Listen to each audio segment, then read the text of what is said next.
Hi, ഇത് നമ്മൾ അരുവിക്കര ഡാമിൽ പോയപ്പോൾ വാങ്ങിയ ഭരണികളാണ് കേട്ടോ. അപ്പോൾ ഒന്നിൽ ഉപ്പ് ഒന്നിൽ പുളിയൊക്കെ തട്ടി വെക്കാമെന്ന് വിചാരിച്ച് അങ്ങനെ എടുത്ത് കഴുകി ഉണക്കി വെച്ചതാണ് കേട്ടോ. ഇനി നമുക്ക് ഉച്ചത്തേക്കുള്ള പരിപാടികളിലോട്ട് കിടക്കാം. അപ്പോൾ ആദ്യം തന്നെ കൂമ്പ് തോരനിക്കുള്ള കൂമ്പാണ് കേട്ടോ. ഇത് നമ്മുടെ തൊട്ട് നേരെ കാണുന്ന പറമ്പിൽ അവർ ഇന്നലെ വന്ന് കൂമ്പൊക്കെ ഒടിച്ചപ്പോൾ നമുക്കും കൂടെ ഒരു കൂമ്പ് തന്നു കേട്ടോ. ഇതിനെ കൂമ്പിൻ്റെ തേൻ കുടിക്കുന്ന സാധനം എന്നാണ് കേട്ടോ പറയുന്നത്. അപ്പോൾ എൻ്റെ കൂട്ടുകാരൊക്കെ ഇതിങ്ങനെ കൊച്ചിലേക്ക് ഇങ്ങനെ കളിക്കുമ്പോഴത്തേക്ക് ഇത് പറിച്ച് നമ്മളിങ്ങനെ ഇതിന് തേൻ കുടിച്ച് നോക്കാറുണ്ട്. പക്ഷെ ഞാൻ കുടിക്കുമ്പോൾ എനിക്ക് ഇതിൽ നിന്നൊന്നും കിട്ടാറില്ല കേട്ടോ. അപ്പോൾ എനിക്ക് കുടിക്കാൻ അറിഞ്ഞൂടാത്തോണ്ടായിരിക്കും അല്ലേ.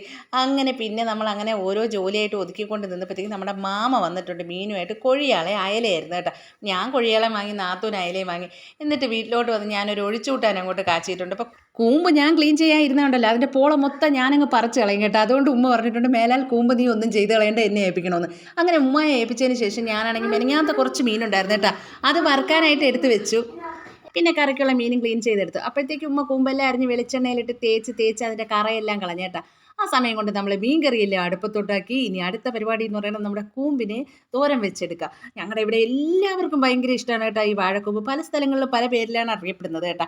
നമ്മുടെ നാട്ടിൽ വാഴക്കൂമ്പ്, ചിലയിടത്ത് കോടപ്പൻ, അങ്ങനെയൊക്കെയാണ് പറയുന്നത്.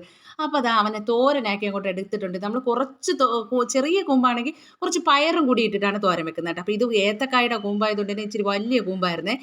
അതുകൊണ്ട് തന്നെ പയറിൻ്റെ ഒന്നും ആവശ്യം വന്നില്ല കേട്ടോ. പിന്നെ നമ്മളിതാ എല്ലാ കറികളും സെറ്റാക്കി ബാക്കി ജോലിയെല്ലാം ഒതുക്കിയിട്ട് വന്നപ്പോഴത്തേക്കും ഉമ്മയും പാപ്പായും ഒക്കെ ചോറ് കഴിക്കാൻ വന്നു കേട്ടോ. അപ്പോൾ അവർക്കൊക്കെ ചോറ് കൊടുത്തതിന് ശേഷം ഞാനാണെങ്കിൽ സ്കൂളിലോട്ട് ഇന്ന് PT ചെയ്യണം. അങ്ങനെ പോകാനായിട്ട് ഇറങ്ങിയപ്പോൾ അപ്പുറത്തെ വീട്ടിലെ ആൻറ്റീൻ്റെ ബർത്ത്ഡേ ആയതുകൊണ്ട് തന്നെ ആൻറ്റി പായസം കൊണ്ടുവന്നു. അപ്പോൾ നല്ല അടിപൊളി കടല പായസം ആയിരുന്നു കേട്ടോ. എനിക്ക് ഏറ്റവും ഇഷ്ടപ്പെട്ട പായസമാണ്. പക്ഷേ കുടിക്കാൻ സമയം കിട്ടിയില്ല. ഞാൻ പോയിട്ട് വന്നതിന് ശേഷം പായസമൊക്കെ കുടിച്ചു. സൂപ്പർ ടേസ്റ്റി പായസം.